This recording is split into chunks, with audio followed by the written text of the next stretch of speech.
Good morning, welcome to the Craig's Motel. It's a Sunday, so I thought I'd have a little bit of a cook up. My missus has gone out. I haven't got to start DJing till 2 o'clock, so I've got a couple of hours. I'm going to mess about for around an hour or so. Not sure how far I'm going to get into this, but I have sampled this glorious piece of cheese, Hustle Hits Disco Duck. There's a whole bunch of disco cover versions on here. Get Up and Boogie, The Hustle, Love Roller Coaster, That's the Way I Like It, You Sexy Thing, Fly Robin Fly.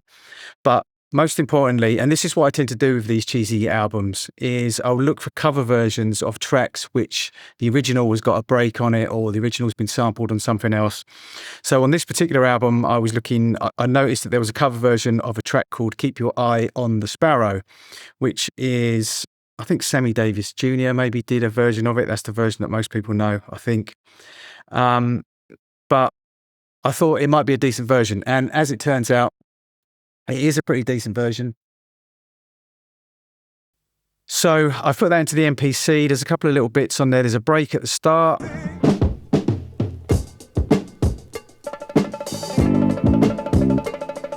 And then it goes into this like bass line. And then there's a little bit of vocal later on. Let's just go onto there. Make sure zero snaps on.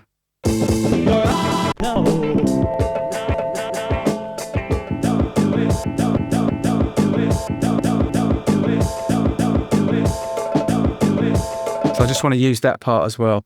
So what I'm going to do is I'll grab a few bits out of here. I want to use the main drum beat as well, maybe chop it up.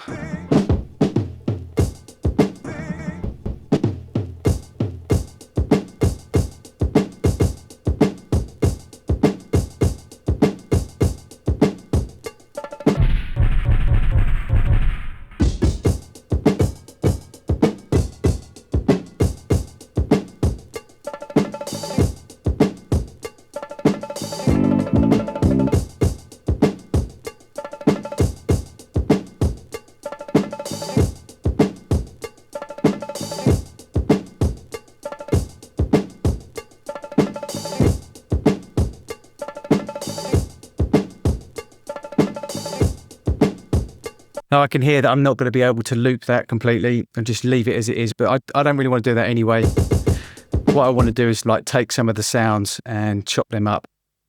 So what I will do is I will extract .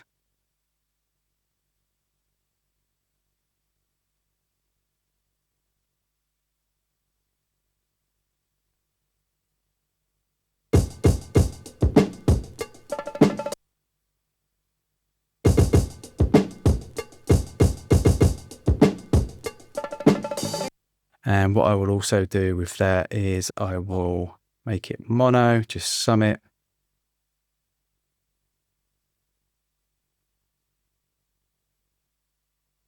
Always label things, that's what I do anyway.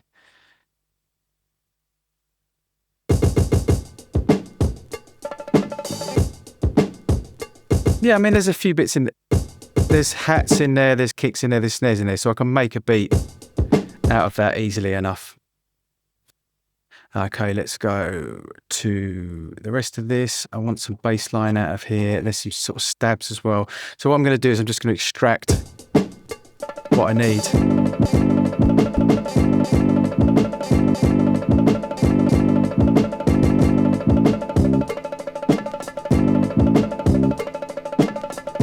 Not too keen on that conga going mental in the background. Bongo. See if there's one without that in it. Yeah, there you go.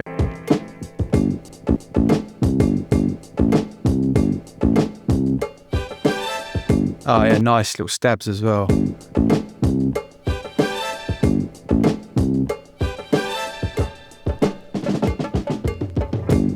So what I might need to do is take the previous bar .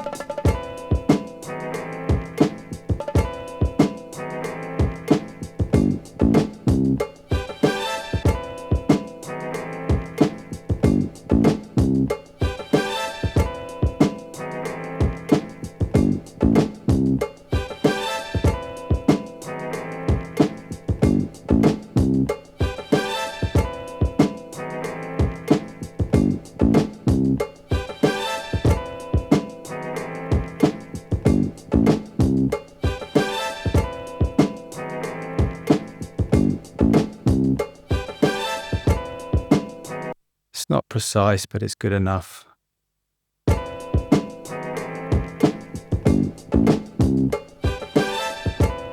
So what I'm going to be doing is I'm going to be sort of kind of chopping it up anyway, so it's not going to be a loop. So I will extract that as well. I have no idea what I just called that then. Oh, there you go. Didn't even rename it. There's me saying rename and then I don't rename. So we will call that, let's call that bass stab. Again, I want to mono these samples. I just want to mono them all, to be honest.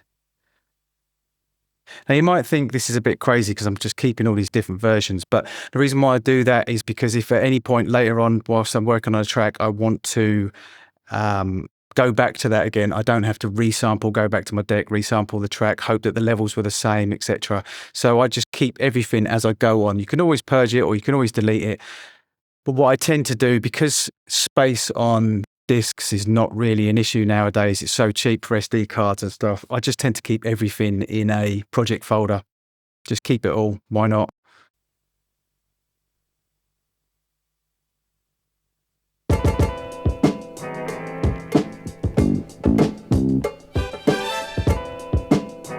Okay, so what else we got going on in that track?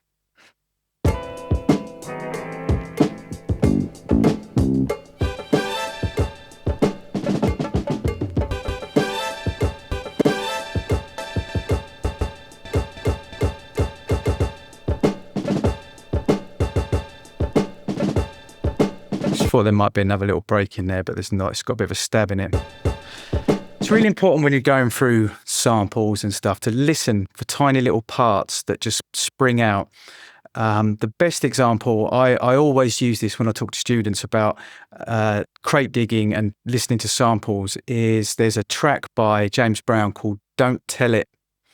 And Scott LaRock and KRS-One used it on a track called Poetry. But Scott LaRock has taken such tiny little bits that just spring out of nowhere. If you play the original track, he's used like a guitar sample. I mean, check it out on Who Sampled. He's used part of the guitar sample, but the snare drum and the kick drum are just tiny little bits that come out of nowhere. And that was the first time it ever dawned on me of, this is like going back to what, 1987, 1988, I guess. 1987, I think, 1988. Could be later. I'd say 88 was the first Scott LaRock, rest in peace, KRS-One album, which was Criminal Minded, Boogie Down Productions. And that was the first time that I suddenly thought, it's not about just taking a loop. There could be tiny little bits. There's another track which Super Lover C and Casanova Rudd made a track called Girls I've Got 'Em Locked. That was around about the same sort of time, 1988. And there's a tiny little guitar stab, which is also out of a James Brown track. I can't remember the name of it at the moment. But that just comes out of nowhere. So you've got this whole track. It's a well-known James Brown track, but just this tiny little smidgen of just this little guitar sound. And then they use that as the hook for the whole track. And that kind of opened my eyes to the fact that when you've got samples, listen to little bits. Don't just think of it as loops, bars, 4 beats, chop it up in the 16th, chop it up in the 8th, all the standard stuff that we do. But the happy accidents, the times when you might find something that really sticks out. Craig Mack flavour in your ear. Is it Craig Mack? The little guitar, the down, down, down, is just this tiny little guitar thing. Now, I know that's not named on Who Sampled, but I know exactly what that guitar sound is. And it is a tiny little guitar lick at the start of a very well-known soul funk artist who passed away recently. And I'm pretty certain that's not named on Who Sampled. But I found that by accident, just by literally going through samples, note by note like that, just clicking through, and then suddenly this note came up and I was like, there you go, flavour in your ear. That's a tune. That's probably one of my favourite hip-hop records, I think. Right, so I'm flicking through it now. So I've got that vocal part later on. So I think I've got all I need there. I've got the main bass stab, which I've monoed. That's the bit that I really want, that dun, dun, dun. Oh, I want the vocals, don't I? There's a couple of little vocal bits. This one, and then they say it a bit later on as well, but it's got the lead vocalist on it as well. Don't go to bed. Don't do it. Don't go to bed. I only want that don't do it. Don't do it.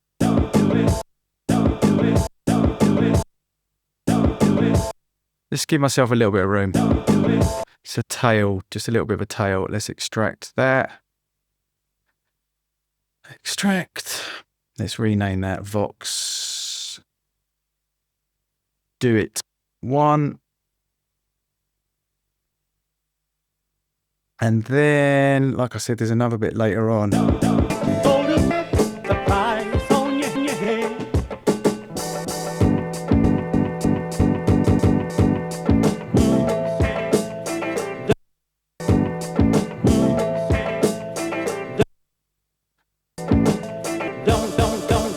You see, there you go. That's the vocal again, but it's got the it's got that lead vocalist as well, so it makes it a bit more hard hitting. Don't do it. Don't do it. Don't do it. Don't do it. Don't do it. Don't do it. Don't do it.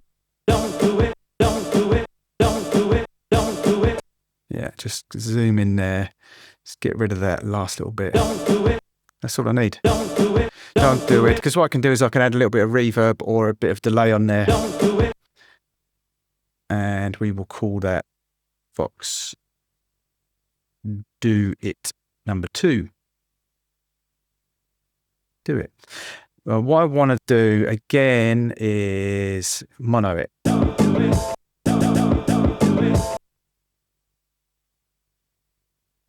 So do it 1 mono.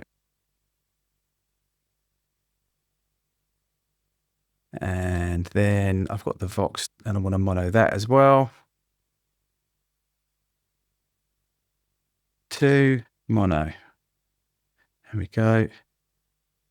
So it's getting a little bit complicated now. So we've got the main beat.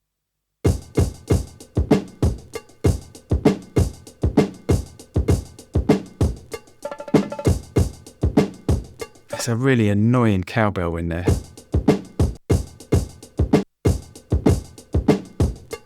I think I've got enough there. I've got a kick and I've got a hi-hat and I've got a snare. A couple of kicks actually. I think that last snare might have a bit of weirdness in it.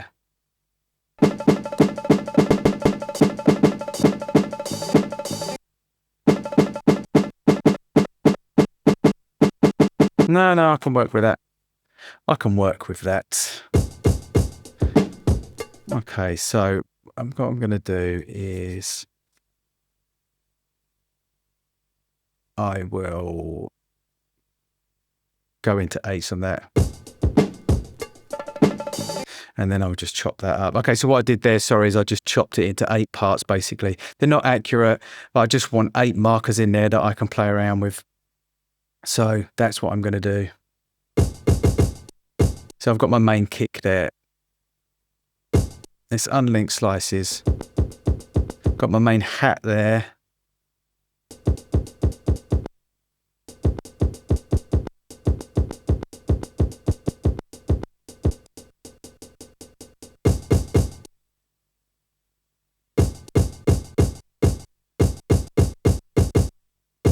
Actually, I'm gonna leave that hi-hat in there. I want to take that back because I want that one there.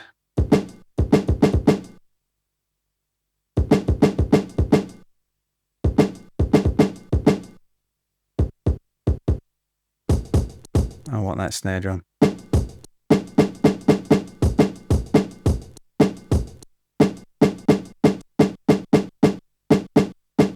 Maybe I should leave the hat in there on that one as well.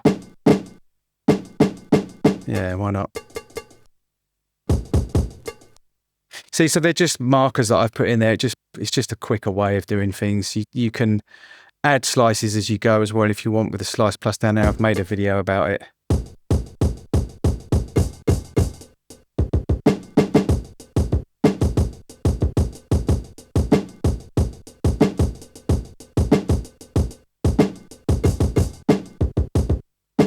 Okay. Do I really want any of that stuff going on? Actually, I will use that height. I will take that. Why not? Why not, indeed? Sorry, if the lighting's changing, it's because my big monitor in front of me has just gone into standby, which means everything turns blue. But I've just taken it out of standby again. Yeah, let's keep that. No, I don't want those bongos though. They're just too nutty. Sounds like Incredible Bongo Band.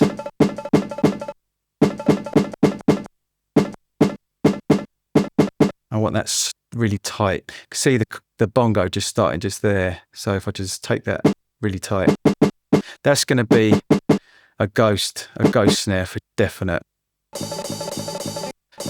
Might be able to use that, possibly, but I can hear a little. There's quite a lot going on. It might be able to hide it just to give the beat a little bit of.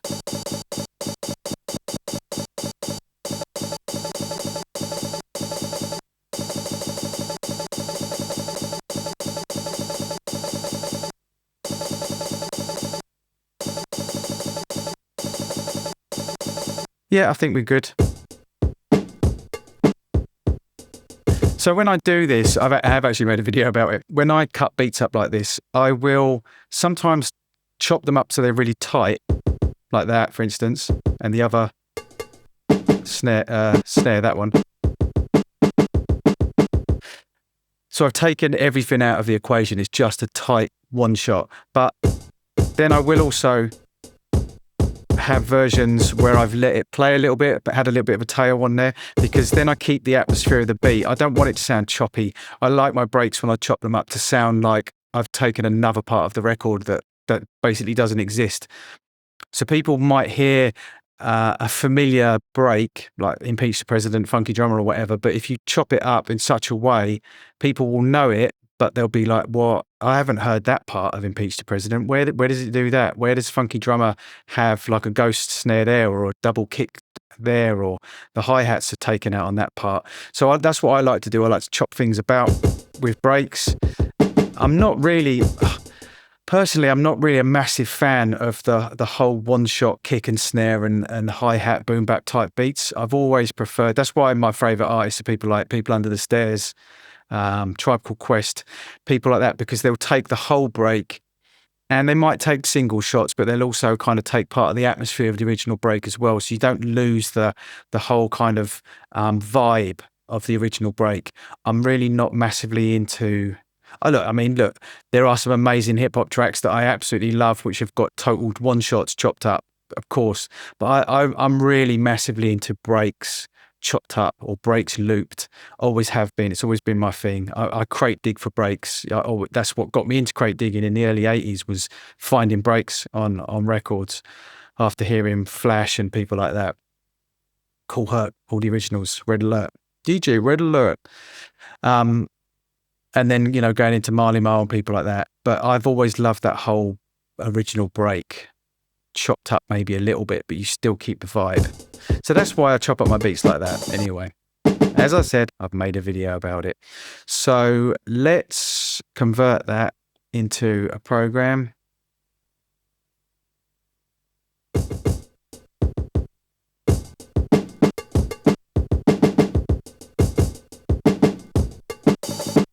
Okay, right, let's go back into sample edit again. Now I want to play around with this.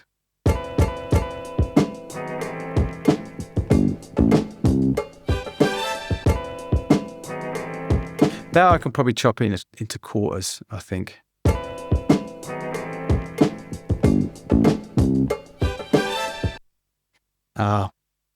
Let's remember to always have link slices back on when you do that. Otherwise, it just goes a bit nutty. So when you take link slices off, when you're editing, next time you do a chop, make sure you turn link slices back off, because otherwise what happens is each individual chop has the rest of the break, the rest of the sample after it, and it's really, really annoying. So make sure you put link slices back on when you chop again.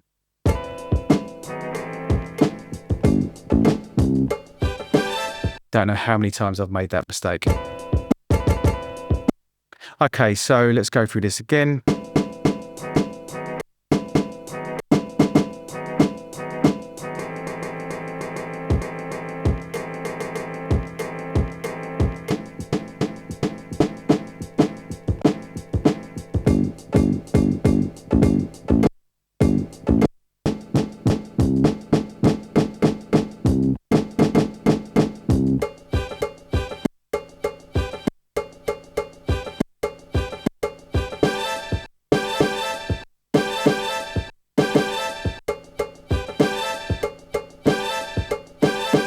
I might have to chop that up slightly differently. Maybe add another slice in there. Let's move the playhead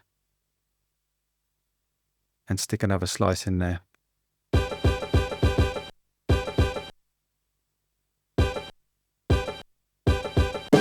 So what I did there, basically, if you take this slice, this playhead here, and you place it anywhere around here, and then add a slice, it will add a slice where that playhead is, and it will move every slice along one, because you're going to be putting it in between somewhere. So what I basically just did there was already a slice on number 8. Now you can see I've got 9 slices, and that is because I took the playhead, I placed it where I wanted it, and then I hit slice and just added another slice. But then the slice that was on pad 8 has now moved to pad 9, and the new slice is on pad 8, as you can see. The numbers are on there. So that's how I like to do things. You know, I might go through it. I might add another slice there.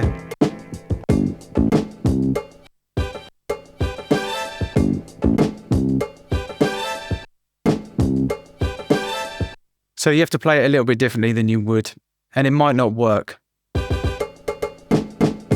It's a risk. So now I just want to trim the ends. Now you take link slices off.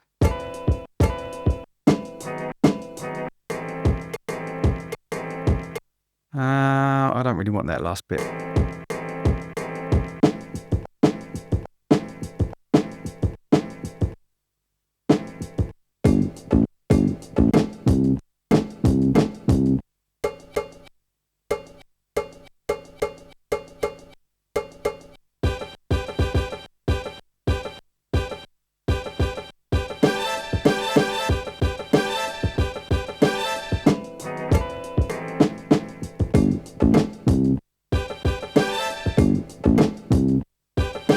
See, what I'll probably do when I've got the beat going, I'm kind of making this track in my head now, is rather than play it as a loop, I'll probably just have the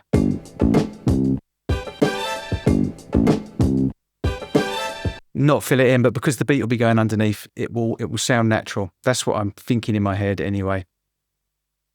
So that we can now make into a program. Pad parameters. I always do pad parameters. Okay, next thing we want is the vocals. Do I need to chop that up? Remember link slices? Yeah, I will, because I can have the don't do it. I can have the do it as a separate thing. Okay, there we go. That was easy.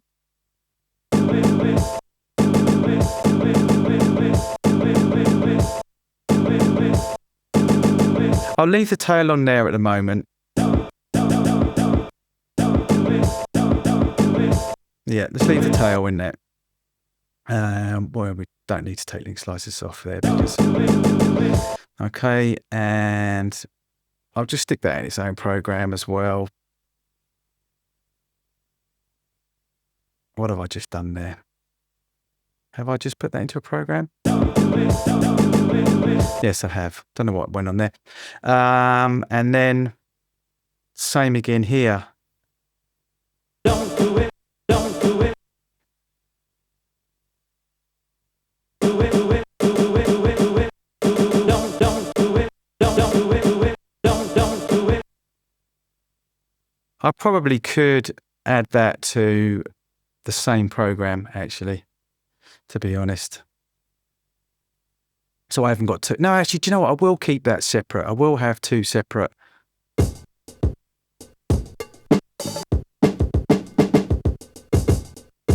I will keep two separate programs for the vocals.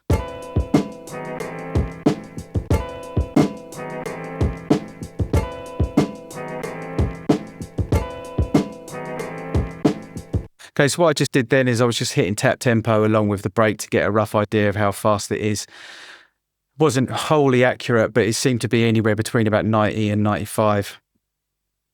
That just gives you a rough idea. Let's go for 92. Don't know why I want to keep it as 92. And I want to rename this. Oh, I can never remember how to do that. Oh, there you go. Changes on every update. Sparrow. Let's call it Sparrow. Why not? And let's save. Always remember to save.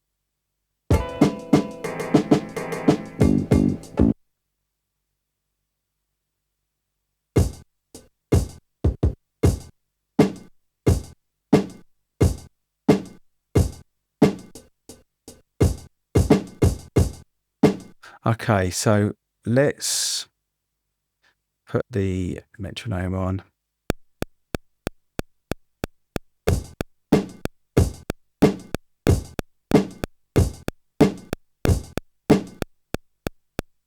Yeah, should we just go for something like that to start with?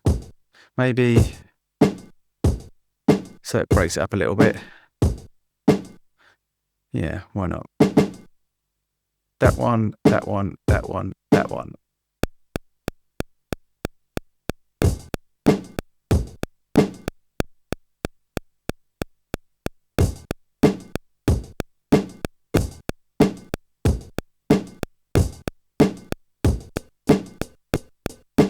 Right, so what you need to do here, I don't want that one in its own.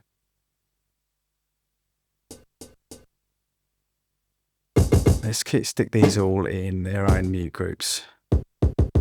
Keep that one out of the mute group.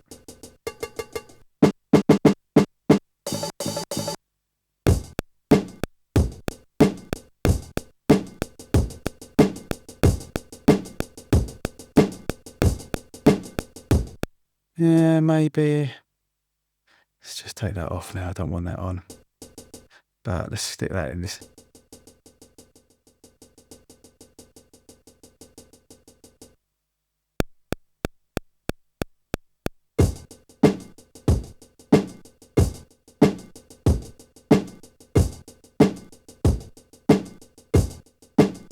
So using 16 levels there, it's kind of like a little bit more like a real drummer would be, because I'm not hitting it at the same levels. It's just a quick way to get a kind of a change in the velocities, so it just sounds a little bit more natural.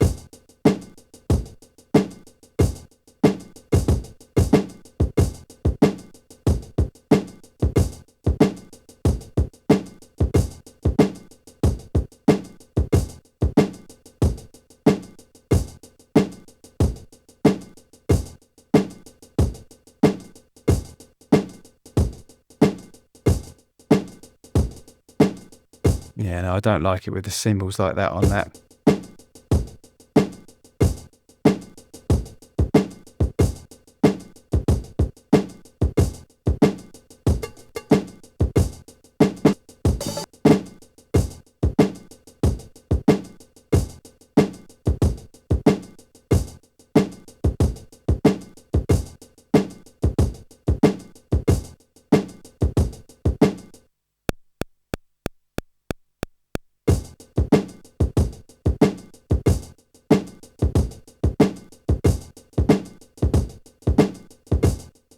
Obviously that's not going to be quite right on there, so I'm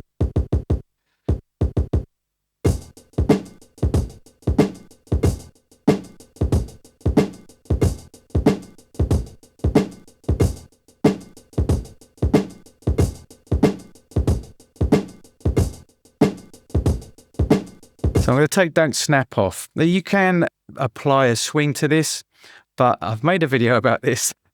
What I like to do is turn Don't Snap on and I just like to move it, the drum sound that I want to swing slightly and get more of a human feel to it.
Got a little ghost snare in there.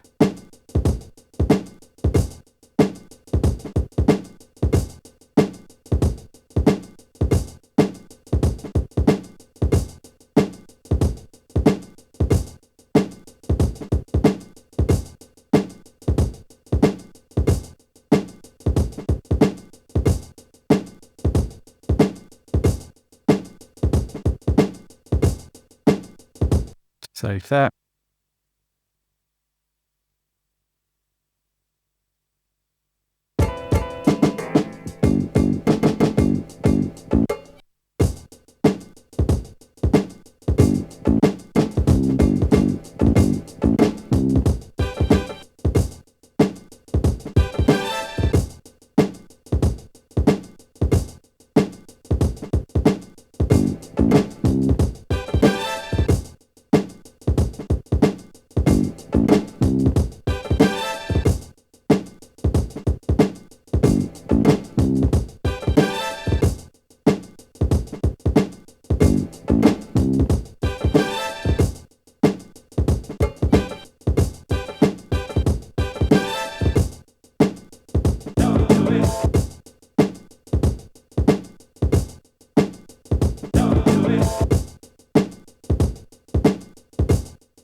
Okay, so I really want to get kind of a little bit more into the groove here. So I'm going to start adding some effects to the drums because they're not vibing enough for me right now. So adding a little bit of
So just adding a little bit of reverb in there as well, because I've kind of chopped it up a little bit.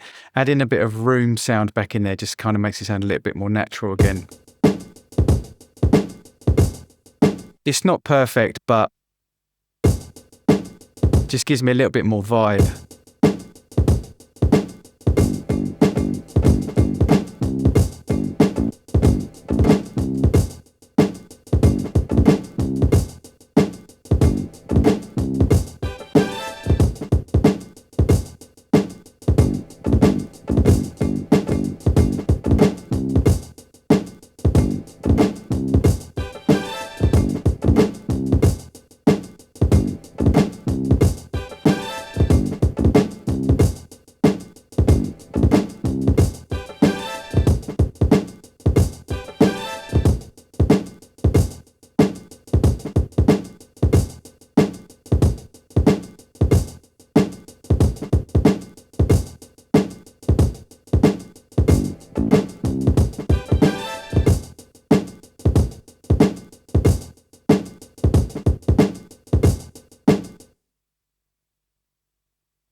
Let's just double the length, take it to 4 bars.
Maybe the other one. Don't do it. Don't do it.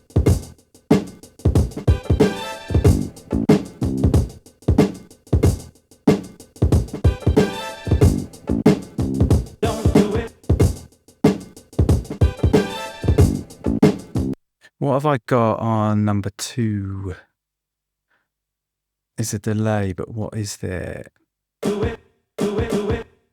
Do it. Do it. So don't do it. Do it. Maybe stick that on quarters. A little less feedback. Let's have a listen. On there. Do it. Do it. Do it. Do it. Don't do it.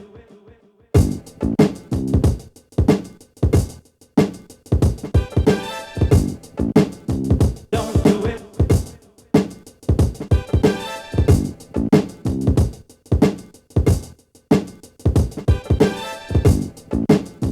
Don't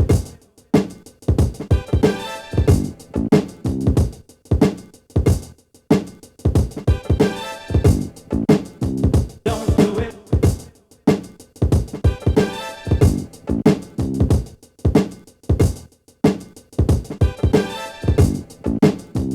Don't do it.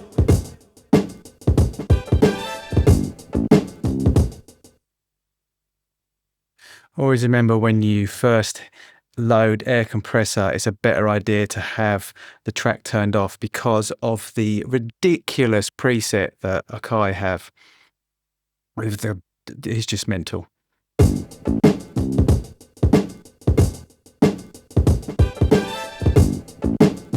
Don't do it.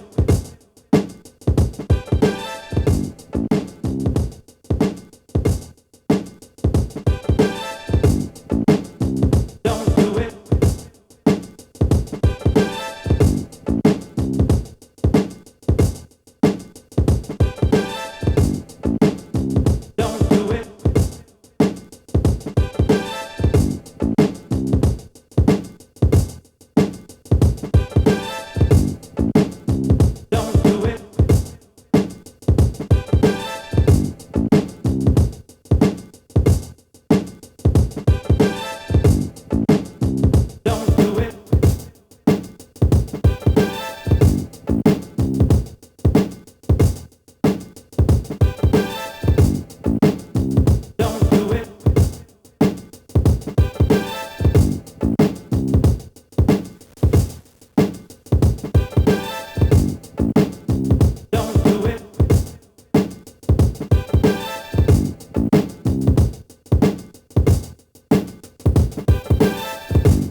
So just doing a couple of mixing moves there, basically adding some delay, adding some reverb, adding some work on the main out air compressor, lo-fi. I've really dirtied that up.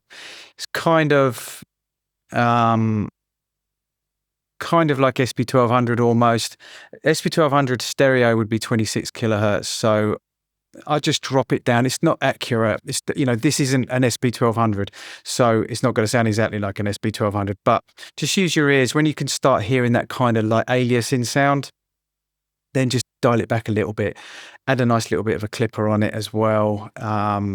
Distortion, it just kind of just adds a little bit more dirt to it.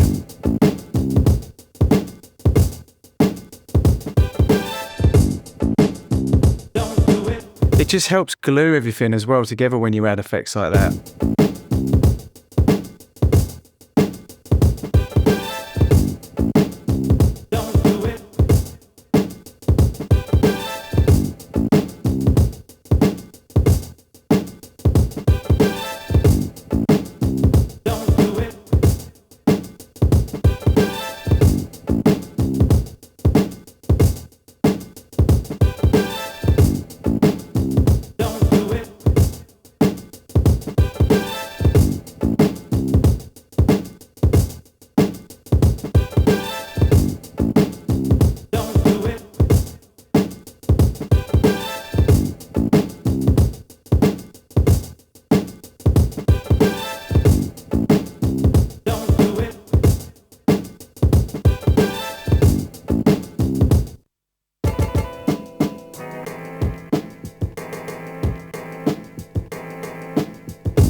Thinking maybe what I might do is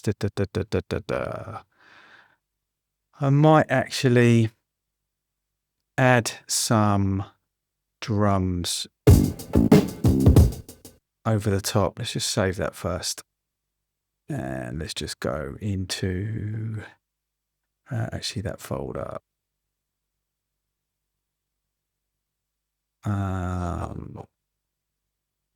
I know where I need to go, into here.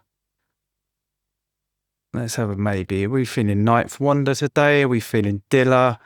Let's go Ninth Wonder.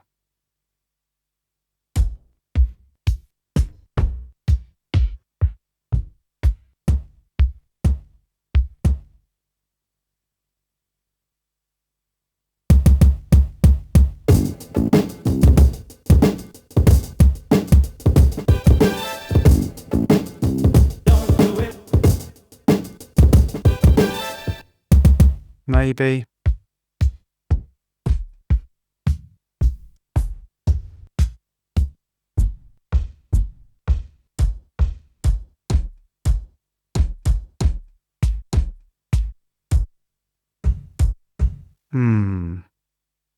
Like that one.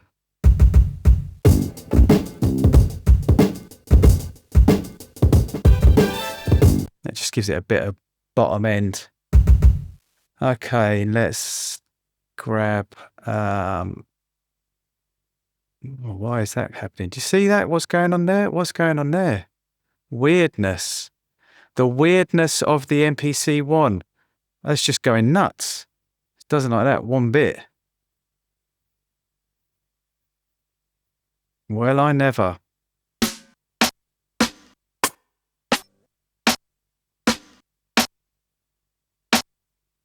That's nice.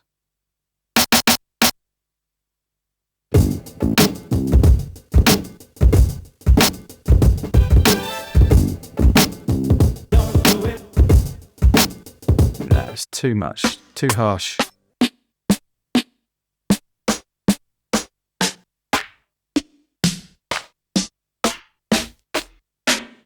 Oh, I think I've used that before actually. I do like that one.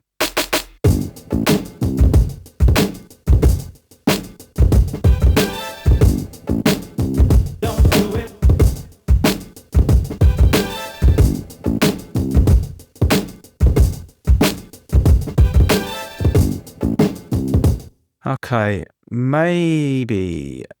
See, he's doing it again. Look, the oddness of the bodness.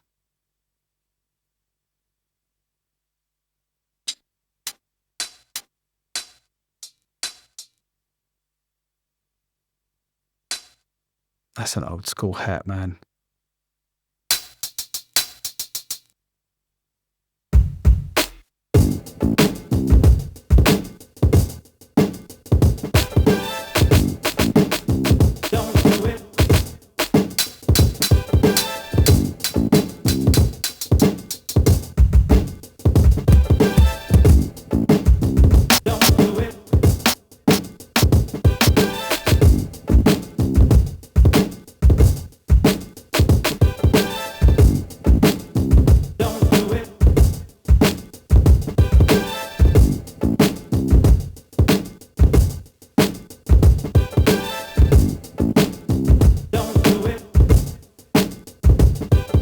Yeah, just a little subtle addition.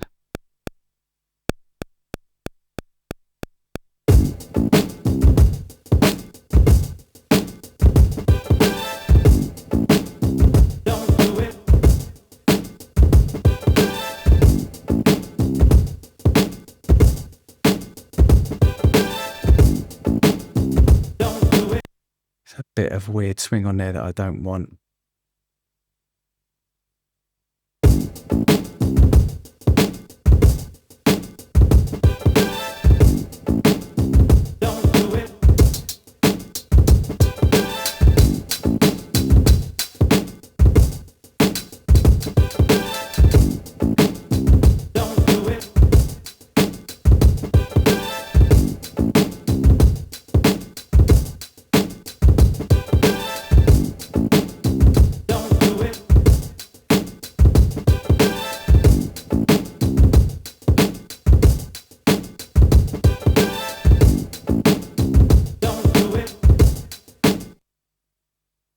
See, just adding that, it just kind of gives it a little bit more body. It's going to give me more options in the mix as well.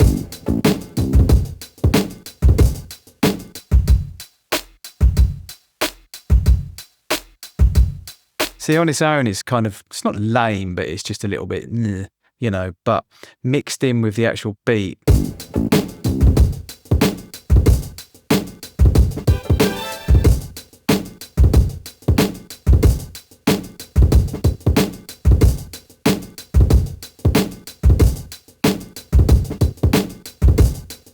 That little ghost snare in there, it's lovely.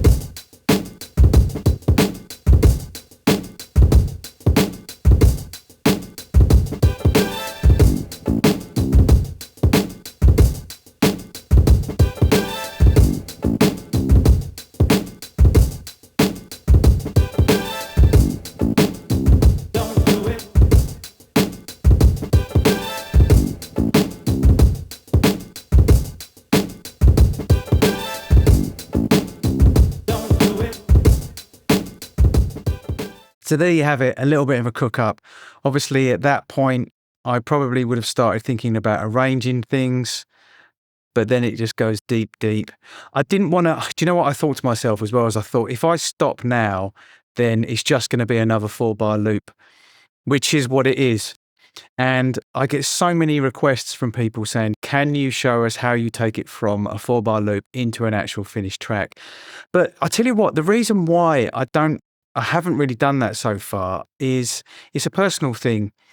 I've watched other people do it, and it's a kind of a little bit of a, unless you just do like a quick way of doing it, which isn't really a proper way of putting together a song anyway, it's a little bit boring, to be honest. Now, I know people have requested it multiple times, so I suppose at some point I probably should make some videos where I do actually take it from a 4-bar loop onwards, because it is, you know, we all talk about it. It is frustrating when you've just got a whole hard drive full of 4-bar loops. So breaking out of that, you know, there are some decent videos on it. But the reason, like I said, the reason why I haven't really done it is it's a little bit boring. And I'd got to the end of that. I'd got to the point, you know, at that point, I would have been thinking about perhaps arranging it into a little 2-minute, 3-minute kind of like ditty, or maybe an instrumental, possibly for an MC. But putting it together, it's just a lot of fiddling about and chopping this bit out and muting this bit and adding that bit. And it's just a little bit boring as well, because a lot of the times where you're not really listening to the music. So you're kind of taking chunks of bars and you're moving this there and you're copying and pasting that there. So that's why I haven't done it, you know. And the videos that I have seen where people do it, I personally find them not particularly exhilarating, and I tend to flick through them. So if you're going to flick through them, then what is actually the point in making a video in the first place, I guess, is what I'm saying. But there you go, 4-bar loop, another 4-bar loop, and I would have been thinking about arranging it from that point. So a little bit of a cook up. Hope it wasn't too boring. I hope there's some things in there for you that you might have liked. I wanted to get more into the mixing side of things as well, because it was still sounding a little bit to me. I wanted a little bit more flow, so I might have messed around with the swing a little bit, and I might have added a little bit more room sound in there. Maybe some vinyl sound in there, maybe some stuff with the lo-fi plugins in the MPC one, just to kind of glue it and give it a little bit of cohesion. Just make it sound a little bit more natural. But yeah, I'm definitely going to take that to another level. I'm glad that I bought that cheesy Disco Duck album for, where did I get that? That was in Montreal in the late 90s, and it was about $1, I think. Those kind of albums are not $1 anymore. This is the thing, because everyone's wised up, and you know, I can tell you that Damu the Fudge Monk has actually used that track. So just simply because of that, although Damu stuff isn't on Who Sampled, so not many people tend to know what Damu used. You have to dig a little bit deeper. But just for the fact that Damu the Fudge Monk had used that track, it pushes the price up. It's like all these library albums that I used to pick up in the 80s and the 90s for next to nothing. I picked up a whole load of KPM and DeWolf. I picked up actually a library of a radio station that had shut down, of maybe 300-400 KPM albums, and it was like 500 DeWolf albums. Really, really rare stuff. And I bought them for like 100 quid, I think, the radio station, and they were happy as well that I gave them 100 quid for all these library LPs. Now, some of those library LPs that one of the albums in particular have been used by Kanye West, Jay-Z, MF Doom. They just go through the roof now, some of those KPM albums. The prices, they're like 70, 80, 100, 150 quid. Just for one album, just because somebody used it. But that was $1. That was a Canadian dollar as well, not a US dollar. So I don't know what that is in US dollars. Maybe 50. Is it half? I don't know. But it's cheap. You wouldn't get that now. You wouldn't pay that now. Maybe, I don't know, maybe on Discogs that's maybe 10 quid or something. It's probably not a super rare album. And like I said, Damu stuff is not so well known, so people don't really dig for it so much. But I'm glad I bought it. And there's some decent other things on that album as well, actually, come to think of it. So thanks for watching. This is The Quakes Motel. My name's Conan. Till next time.